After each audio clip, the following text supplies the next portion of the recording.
سربراہ عوامی مسلم لیگ اور سابق وفاقی وزیر شیخ رشید احمد کو بیرون ملک سفر کرنے سے روک دیا گیا۔ شیخ رشید احمد عمرے کی ادائیگی کے لیے سعودی عرب جا رہے تھے۔ سربراہ عوامی مسلم لیگ شیخ رشید احمد کا کہنا تھا کہ Lahore high court Rawalpindi bench کے آرڈر کے باوجود عمرے پر جانے سے اسلام آباد ایئرپورٹ پر روک لیا گیا۔ ہائی کورٹ کے جسٹس صداقت علی خان نے میرے عمرے پر جانے کے لیے آرڈر جاری کیا، کاپی بھی متعلقہ اداروں کو پہنچا دی گئی تھی۔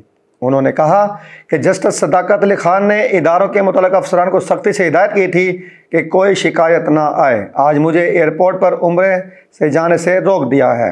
توہین عدالت کے لیے جسٹس صداقت علی خان کی کورٹ میں جاؤں گا۔ ان کا کہنا تھا کہ عابد اور توقیر نامی دو افسران نے مجھے کہا کہ آپ عمرے پر نہیں جا سکتے۔ انہوں نے ہائی کورٹ کا آرڈر ماننے سے صاف انکار کر دیا۔ شیخ رشید احمد نے مزید کہا کہ جس ملک میں ہائی کورٹ کا آرڈر نہ چلتا ہو، پھر آسمان کی طرف دیکھ کر اللہ سے ہی مدد مانگنی ہے۔ اللہ ہی عمرہ کرائے گا اور ان افسران کو اپنے فیصلے پر شرمندہ بھی ہونا پڑے گا۔